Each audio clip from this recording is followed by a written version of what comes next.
तर नमस्कार मित्रांनो, गुड मॉर्निंग. तुमचं स्वागत आहे पुन्हा एकदा माझ्या चॅनलवरती. आता मी चाललो आहे खडप्यात. मी आयन दादा. चला काय करू चाललं त्यांकाच माहीत. बहुतेक जास्त खाल्लंय. तर मित्रांनो, खडप्यात जाताना माका भेटलो.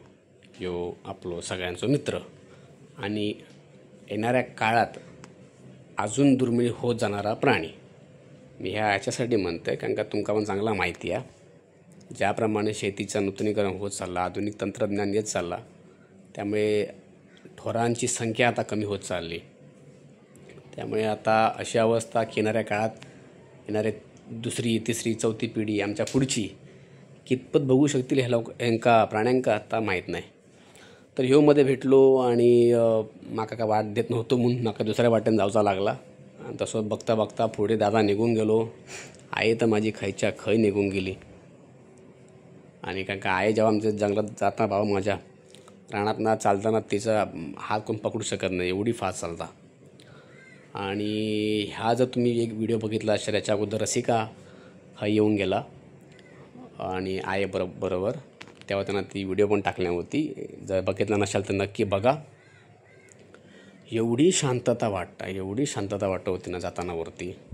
फक्त पक्ष्यांचा आवाज लय भारी.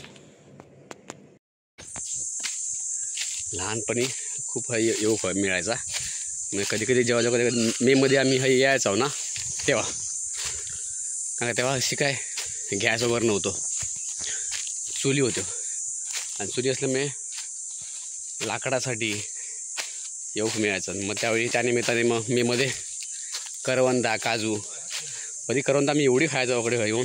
आई बघ काळजी पाहता नाही आता एवढा आवड आपण नाही कोण जास्त येत.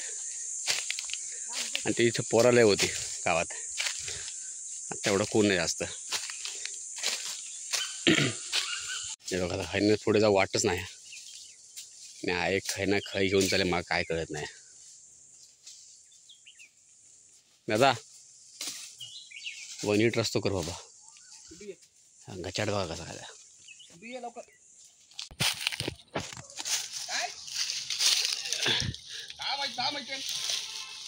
वाटत आहे. हात नाही, सगळा गचाड झाला.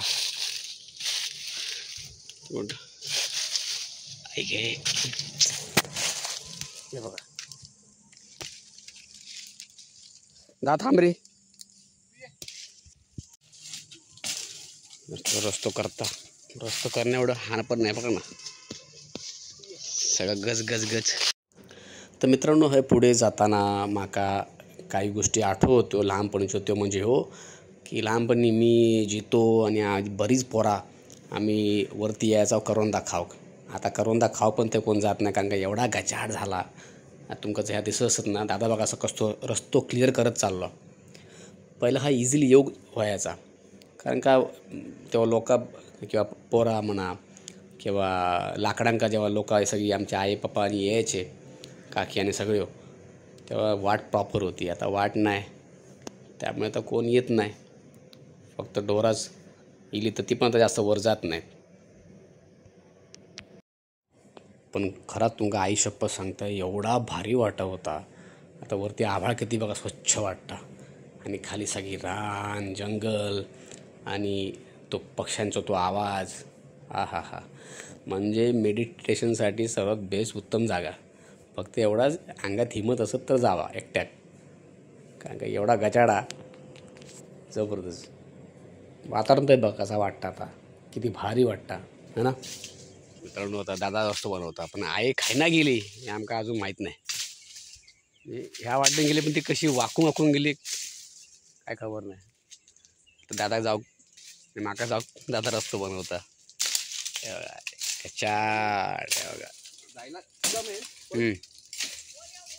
ती बघा गेली ती बघ वरा आवाज येलो आहे जो. वर काय करतो काय गे वर काय करतो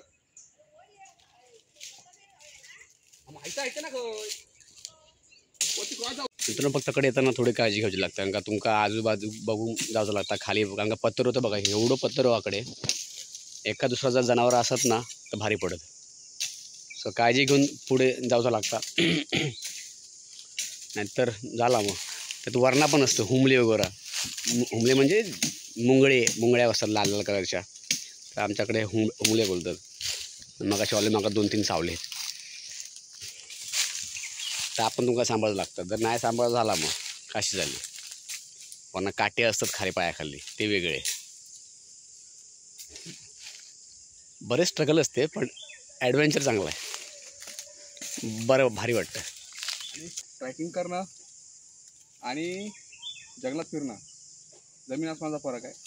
ट्रॅकिंग करण्याला रस्ता मळलेला असतो आणि हा रस्ता मळलेला नसतो. हा रस्ता करावा लागतो. करत करत रस्ता वरती जावं लागतं. कशासाठी जावं लागतं? वरती कुठचं जर प्राणी आडवा आला, गौरेडाला बाकी कुठचं प्राणी दिसला तर तुम्हाला जाता आलं पाहिजे असणार. जर तुम्हाला रस्ता माहीत नाही, तुम्ही रस्ता केला नसेल तर कुठेतरी अडकायला होणार आणि तो प्राणी तुम्हाला इजा करू शकतो. ओके, खरं.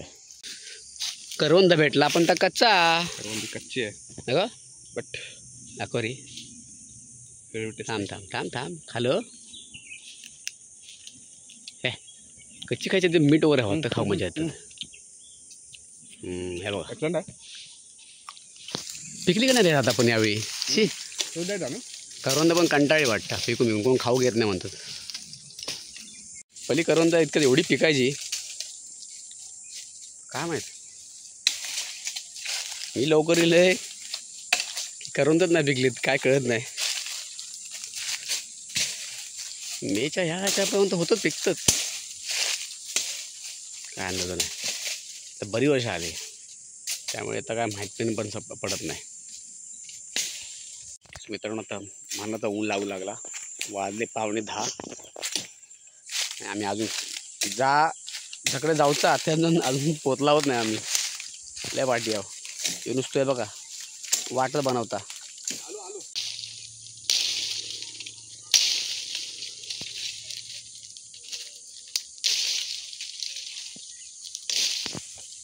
तर मित्रांनो फायनली रस्तो करून दादा आणि मी पोचलाव. जकडे आमका जावचं होतं तकडे पोचलाव आम्ही. आणि आई आमका शेवटी भेटली. आई खायच्या मार्गाने गेली, आमका अजूनपर्यंत नाही कळला. आणि ही बघा कोयतो घेतला आणि झाली सुरू, आपल्या कामाला लागली. सो मित्रांनो आता आम्ही इकडे खडप्यात हाला की आता हे पूर्ण असा जंगल हा बरोबर. पण मग आता आया आत्ता बोलली की हे पहिली लोक शेती करायची, आता ते कशावरना तुमका दाखवते थांबा जरा. हे बघा हे जे आता भले ह्या जंगला, पण जंगला असे बांध कधी कोण घालत नाही. हे बघा हे प्रॉपर बांध घातले ते, म्हणजे पहिले त्यावेळी इथे प्रॉपरली शेती व्हायची. काय काय दादा शेती व्हायची? हरिक, नाचना, भरक. हरिक आणि भरक आहे लोकांना आता माहिती नाही, पण नाचणे सर्वांना माहिती आहेत. शेती व्हायची आणि हे बांध आहेत, हे बांध आहेत आणि खाली हे जमीन आहे पण खाली बांध आहेत. तो वरती पण बघायला गेला तो वरती पण बांध आहे, वरती पण बांध आहेत. आता कोण बघत नाही, कोण येत नाही, कोण काय जात नाही, त्यामुळे हे जंगल वाढलेलं आहे. जर हे जंगल साफ केलं गेलं तर ह्यासारखा स्पॉट कुठे नसेल. खरंय खरंय खरंय. सो हे बघा प्लेन जमीन आहे आणि हे फुल लांबच्या लांब गेलाय, म्हणजे ऑलमोस्ट. तरी आई किती वर्षापूर्वीचा गोष्ट असेल जेव्हा इथे शेती व्हायची? ऑलमोस्ट 50-60 वर्षापूर्वीची गोष्ट आहे मित्रांनो, की इथे पहिली शेती व्हायची. हालाकी आता जी यंग पिढी आहे माझ्यासारखी, जी मला पण आता कळाले, येणाऱ्या नेक्स्ट पिढीला कधी माहिती पण पडणार ना की बाबा इथे पहिली शेती वगैरे व्हायची. बघा कसा बांध बांधला त्यावेळी लोकांनी, म्हणजे 50-60 वर्ष जस्ट इमॅजिन करा. मी तर खूप क्युरियस असतो की कसं असेल त्यावेळी. हां, लोक खालना एवढ्या इथे वरती यायची आणि इकडे शेती करून परत खाली जायची. बापरे, एखाद्याला आता काय वाटतं की ते फक्त जंगलच आहे. तो जस्ट इमॅजिन करा 50-60 वर्षापूर्वी आणि आत्ता हे असं बांध. आणि आता म्हणजे याचा अर्थ काय, जंगल आपलं मूळ स्वरूप घेतो. जर तिथे ॲक्टिव्हिटी बंद झाली, ह्युमन ॲक्टिव्हिटी बंद झाल्या, तर जंगल आपलं जे पूर्वीचं स्वरूप आहे ते घेणार. इन फ्युचरमध्ये नेचर आहे. इन फ्युचरमध्ये जर हे जंगल अजून 5 वर्ष किंवा 10 वर्ष राहिलं तर ह्या जंगल खाली जे आहेत, आता आम्हाला चालायला त्रास होतोय ते एवढं वरती जाईल ना, तर खालून माणूस आरामशीर फिरू शकतो. जर जंगल असं टिकलं तर, जर कोणी तोड केली नाही तर हे जंगल वरती जाणार. ओके, आणि खाली पूर्ण प्लेन जागा राहणार, साफसफाई जागा राहणार. फक्त खाली पालापाचोळा असेल बस, बाकी सगळं वरती वाढलेलं असेल.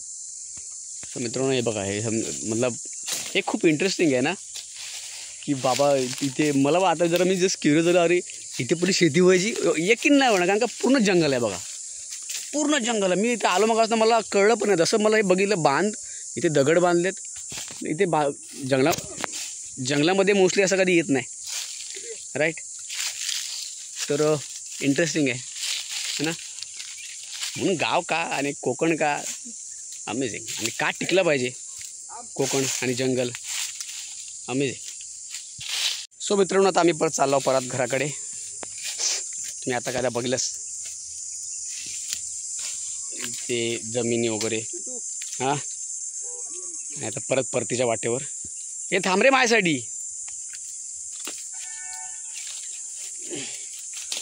येताना चढत यावचं लागला, आता उतरत जाऊचा. आणि ज्या उतरण्याची वेळ येताना तेव्हा पण सांभाळतो आता जास्त वेळ घसारला तर गेलाच कामात ना असा. सो मित्रांनो हे बघा, हे परिणाम आहेत, हे बघा ही अवस्था होती येताना. आता येताना म्हणजे ज्याला जाताना मग काय वाटलं नाही, आता येताना काटे लागायला लागले, हे असा कंडिशन आहे. सो आयुष्यात जेवढा चढताना त्रास होतो कोणत्याही परिस्थितीत, तसा उतरताना पण त्रास होतोच. हे बघा, हे बघा, हे असे बांधे होतात. काटा जर घुसला पायात किती जाईल, किती इंच आहे. तर मित्रांनो ही ह्या जंगलाची कमाला. एक वेळ अशी होती की लाकडा मिळत नव्हती, म्हणून लोक जंगलात यायची, लाकडा तोडून खाली न्यायची. आता घ्यासा, त्यामुळे वर कोणी योग मागत नाही. पहिला 2 टाईम खाऊचे बांधे होते, त्यामुळे लोक येऊन वरती येऊन शेती करायचे, आणि ज्या काय मिळत त्यातून करून खायचे. आता सगळा उपलब्ध हा, त्यामुळे आता कोणी जंगलात त्यासाठी शेती करू पण मागत नाही. पण काय ह्याचा जंगल आहे ना, किंवा ह्या ज्या रान ह्या टिकू खावा. जर नाही टिकला तर येणारी पिढी काय बघत. आणि जसं आपण म्हणतो आजकाल ग्लोबल वॉर्मिंगचा जो इश्यू आहे तो होताच ह्या कारणामुळे. जर जंगल तोड झाली, आणि जे आजकाल कोकणात पण लय जास्त होक लागली आहे, तर ह्यो इश्यू वाढत चाललो. तर खरंच मला माहिती नाही की येणाऱ्या काळात काय टिकत आणि येणारी पिढी काय बघत, परमेश्वर जाणे. चला मित्रांनो, जरा आता आम्ही शेवट निघालो घरात, म्हणजे गेलो ऑलमोस्ट घरात. काम झालं आजचा, उद्या बघूया. आता पुढे जाऊचा मग परत एका ठिकाणी दादा म्हणता जरा भेकरकोंडा जाऊया. आता भेकरकोंड म्हणजे एक नदी आहे, नदीचं नाव भेकरकोंड आहे. आता तिथे भेकरं पाणी प्यायला यायची. हां, तिथे भेकरं म्हणजे जंगली हरिण जास्त ते पाणी प्यायला यायचं, त्यामुळे लोकांच्या नाव भेकरकोंड ठेवला. इट्स डेंजरस आहे. सो चला मित्रांनो, सो ही होती आमचा खडप्यातली ट्रिप. परत पण जाऊ मिळत. आणि जर तुम्ही माझ्या चॅनलला सबस्क्राईब केलं नसाल तर प्लीज सबस्क्राईब करा, लाईक करा. जर तुम्हाला आवडलं असेल तर शेअर करा. And thank you.